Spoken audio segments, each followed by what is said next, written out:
This is a ridiculous special bonus episode of the 99% Invisible breakdown of The Power Broker. I'm Roman Mars. A few months ago, Elliot had an idea. Roman, I just want to say you did an amazing job of condensing the last episode down really little. And I just want to say there should be a podcast called the 99% Invisible Power Broker Breakdown, where it's just those sections at the beginning, right. Just the catch-up section. If you string those together, you could digest this whole book probably in 15, 20 minutes when the series is over. Right. So keep that in mind for the future for the Ultra Abridged Edition. Say you started the book, but you put it down for a while and you want to get back up to speed before you dive back in. Or you read the whole book, but you want a little refresher. For you, we present the 99% Invisible Power Broker Breakdown. It starts with a summary of the first 5 chapters way back in our second episode from February 2024. So let's just start where we left off last time. At the end of chapter 5, it's November, it's 1918. Robert Moses is about to turn 30. His career in public service has almost ended at this point. He's a complete failure. All of his different programs he has proposed have failed. But then he gets a call from his former boss's wife, Belle Moskowitz.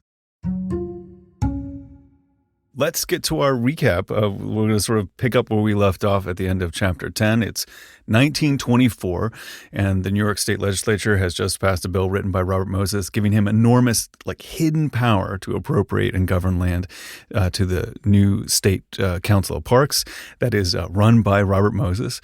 He wants to build a string of parks connected by parkways on Long Island, with his biggest dream being Jones Beach, which he envisions as the greatest bathing beach in the world. And the part that we're going to be talking about today is the use of power, where we find out where he gets things done. So when we left off last episode, in a stunning turnabout, young idealist reformer Robert Moses has turned around and embraced corruption and dirty dealings to get things done. And this is the freight train that has been coming at us from page 1. The heel turn is taking place.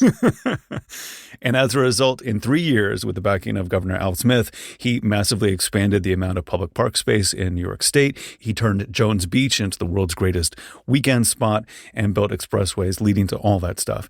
And he has become this absolute hero to New Yorkers. He's seen as this man who stands up to the wealthy, and he can get stuff done. He creates parks for the people, even though we've seen that he will totally get in bed with these powerful people to make his projects possible, and he will ruin some small-time farmers. He does some dastardly stuff, but the public doesn't see that. They just see these beautiful parks he's made.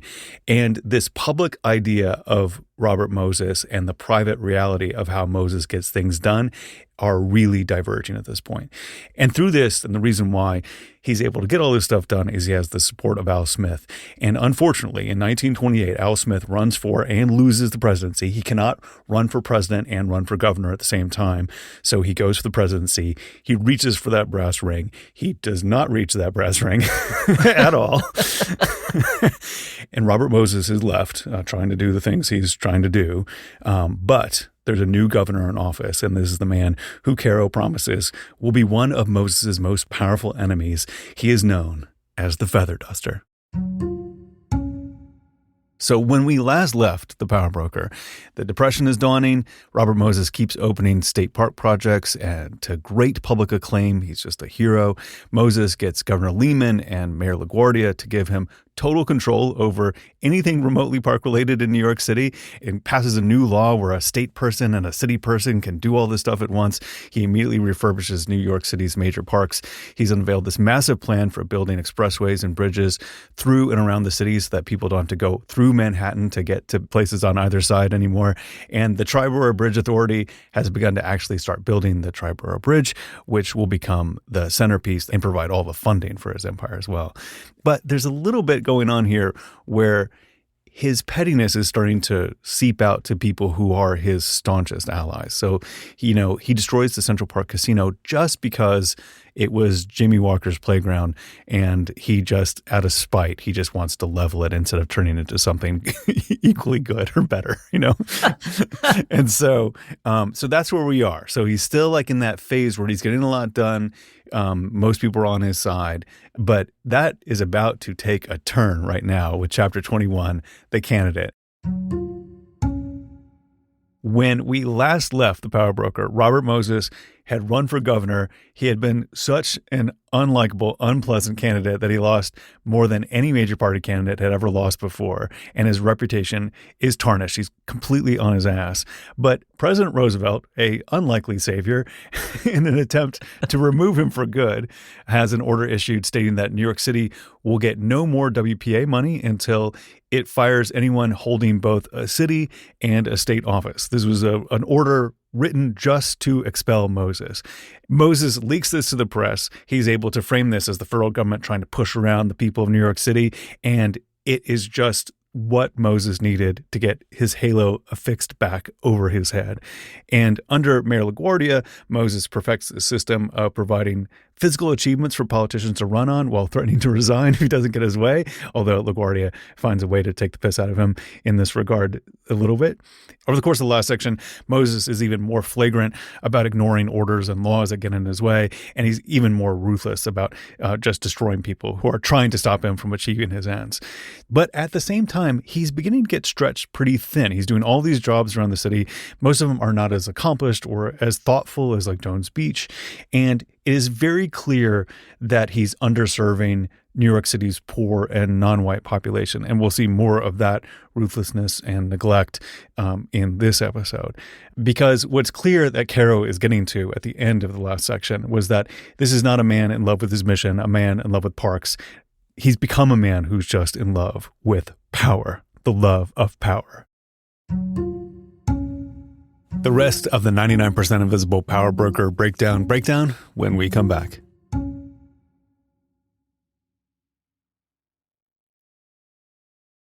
We're back with more of the Power Broker breakdown. So on the last episode, Robert Moses was showing what an amazing visionary he was, but also what a petty tyrant he could be.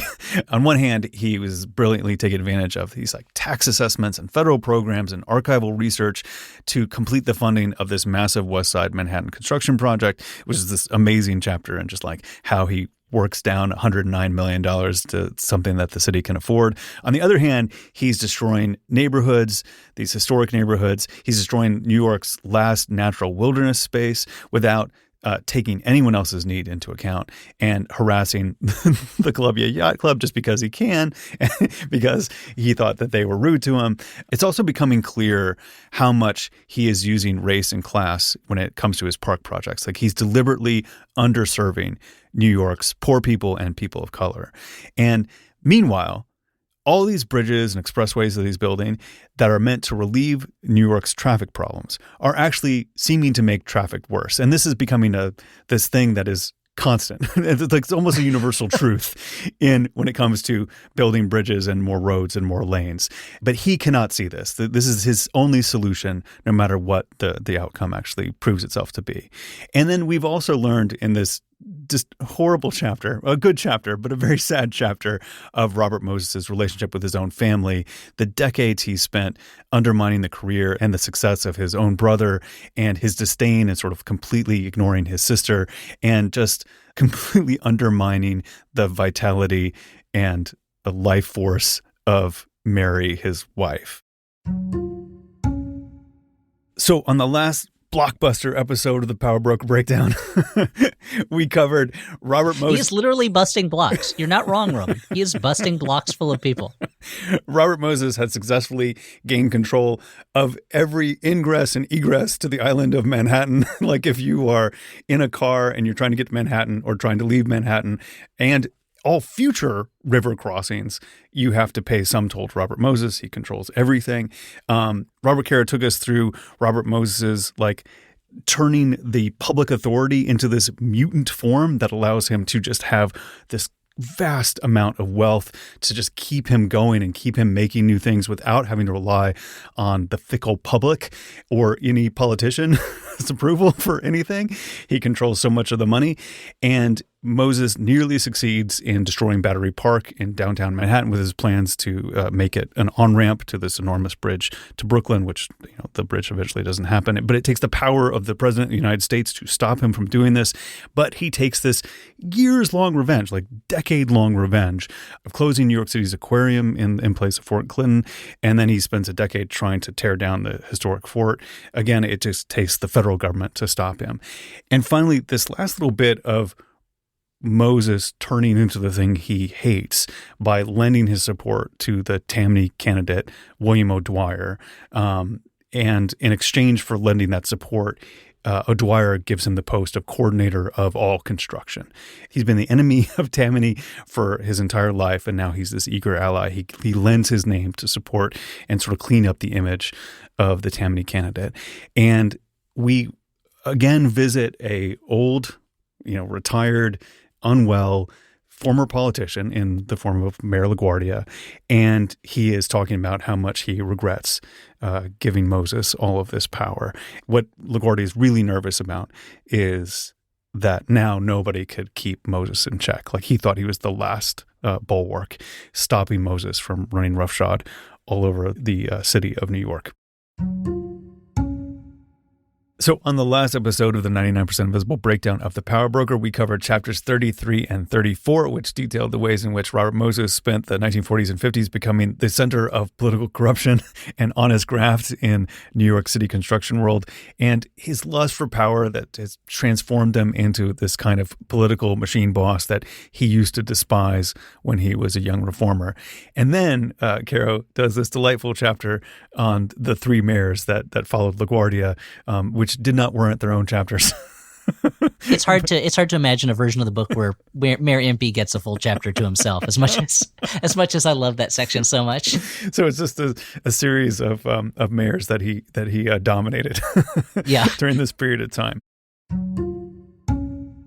So on the last episode of the 99% Invisible breakdown of The Power Broker, Robert Caro took us on a lavish, luxurious trip to Jones Beach so we could see what it was like to be wined and dined by Robert Moses. And then we watched him ram 1 mile of expressway through a Bronx neighborhood, needlessly destroying it and bringing misery to the many lives of its occupants in the process. It was a real roller coaster of an episode. It was a real, here's the good news, here's the bad news about Robert Moses. Yeah, truly. And today we'll be covering chapters 39 through 41. That's pages 895 through 983 in my copy of the book. At this point in the story, Robert Moses is at the height of his power and control, but that doesn't mean it's always going to be that way. We're going to be finishing part 6, the lust for power, and beginning to move into part 7, the loss of power. We have arrived.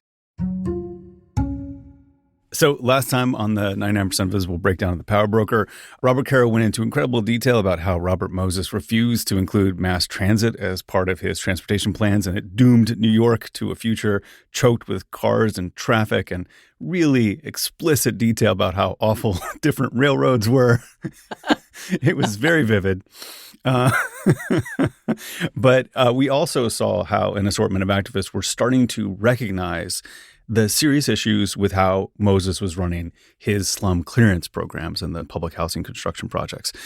So that was a little bit of a glimmer. There were rumors of rumors.